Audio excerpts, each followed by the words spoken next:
Okay, so my first job in clothing retail, actually my first paying job, period, was at a school uniform store.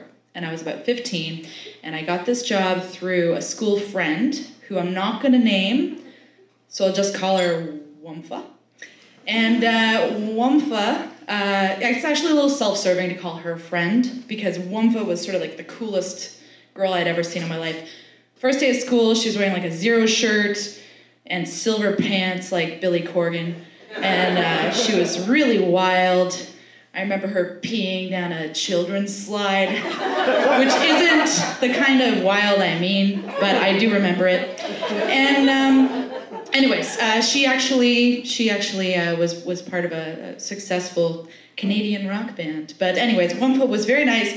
She was nice enough that she got me this job, and the job mostly entailed, like, the parents and the kids would come in, they would fill out a form, they'd give you the form, you'd go up to the warehouse and you'd pick out, like, the golf shirts and the kilts, the whatever that the kids needed to wear, and then you just, like, count inventory. And at the time, I was commuting like an hour and a half to school every day and going to bed at like 3 a.m. every night because I was really dumb, so I was really tired all the time, and I remember, I was, 5 days a week, and I remember being so tired that, I went to the corner gas to, buy a Coke, and instead of giving the guy my money, I actually showed him my Metro Pass, and I didn't know this, but behind me, Wumfa was sort of making, that gesture to the clerk, so the clerk started laughing, and I started laughing, and then this little kid who was right there started laughing, standing by the counter, which made us laugh harder, which made the little kid laugh harder, and then out of nowhere, the kid just grabbed, a chocolate bar off the shelf and started, hip thrusting with the chocolate bar, which was kind of weird, so we all stopped laughing. But anyways, so this improbably was actually a great job, one of the greatest jobs I've ever had, because the people I worked with were really easygoing, really silly. Our boss was sort of this somewhat, not disgruntled, more salty, this salty little man in his late 20s, early 30s, he's balding, and he did not care about any of us as long as we got the job done. He was in a shoegaze band called Speed Orchid, and he let me listen to whatever I wanted in the store, which was really nice. So there was that, and then the other thing that made it a really good job was Daniel. Daniel was maybe a few years older than me. He was really into soccer.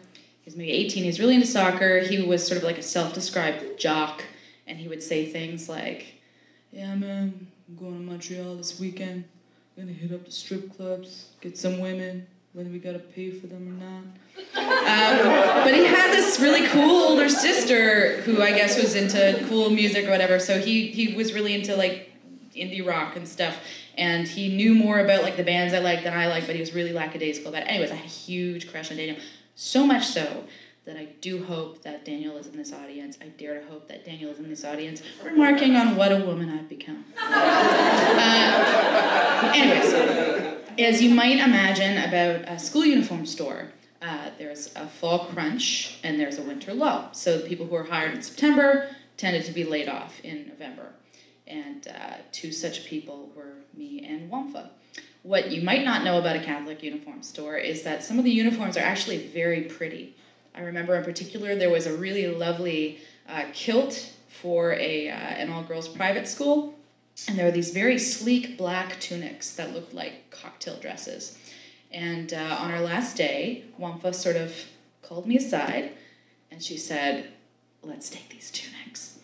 So we nabbed a few off the rack, and we brought them to the change room, and we got our clothes off, we got the tunics on, and we're getting our street clothes back on when the boss comes up, and he goes, "Hey girls, whatever you just stole, put it back on the table before you leave."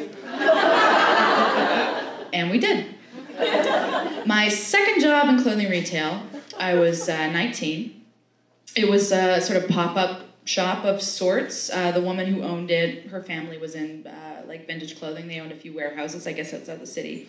It's actually kind of a sad story. She'd talk about how she wanted to be an engineer, but her family didn't think that women should be engineers, and because they had money, she couldn't qualify for financial aid, so she had gone into the family business.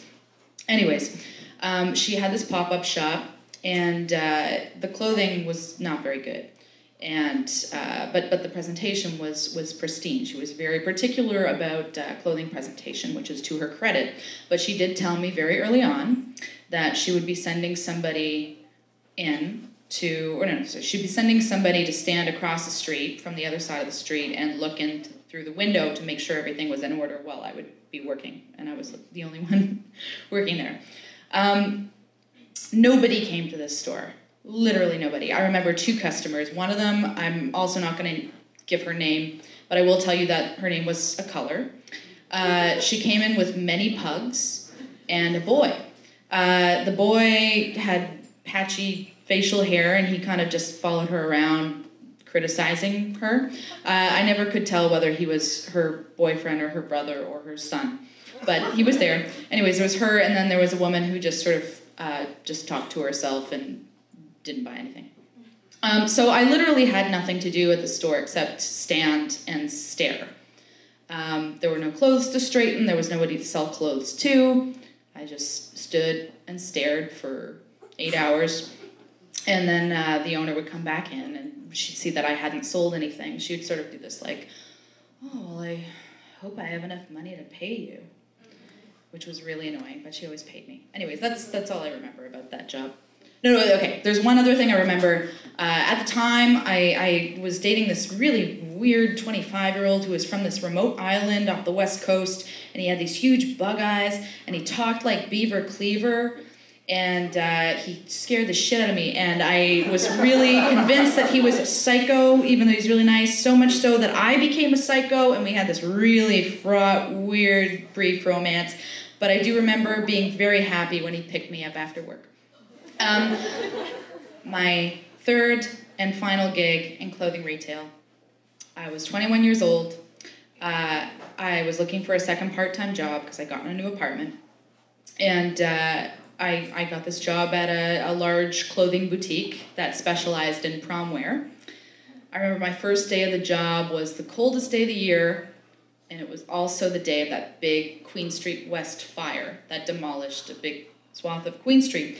And this is a horrible thing to admit, but I do remember that morning hoping, this little rogue faction in my brain, hoping that the fire would just blow a little bit eastward so I wouldn't have to go in. Unfortunately, it didn't, and I did have to go in.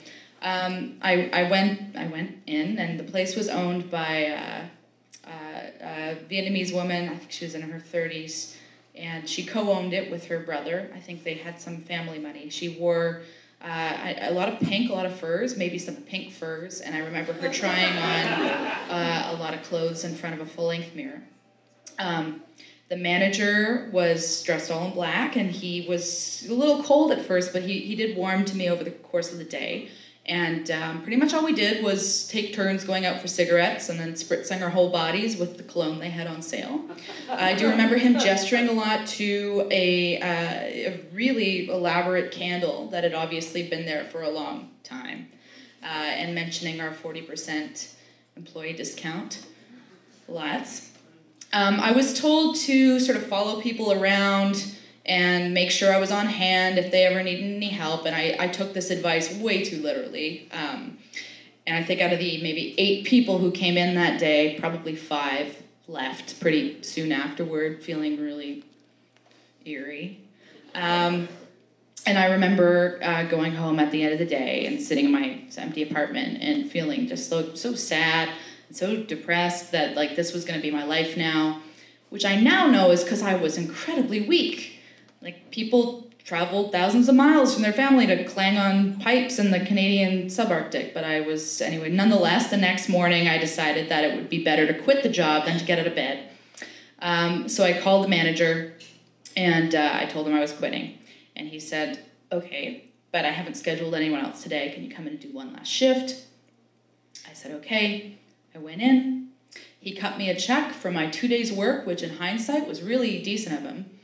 And we were MSN buddies for a while after that, even though we had nothing in common. The last 2 hours of that shift, I actually ended up making my first sale. because I didn't give a shit. And it was a woman and her daughter, and I guess she was sort of doing some early prom shopping. And I remember I just didn't care, and I put on, I spoke with this sort of flat, bitchy affect that really offends me when I hear it in other people. And I would say things like, I don't know, maybe you should try a dress with fewer frills in the midsection. And they loved it. They took my advice and bought the dress I recommended. And I learned a really valuable lesson, which is people like you a lot more when you care slightly less than they do. Fortunately, it only works when you don't care.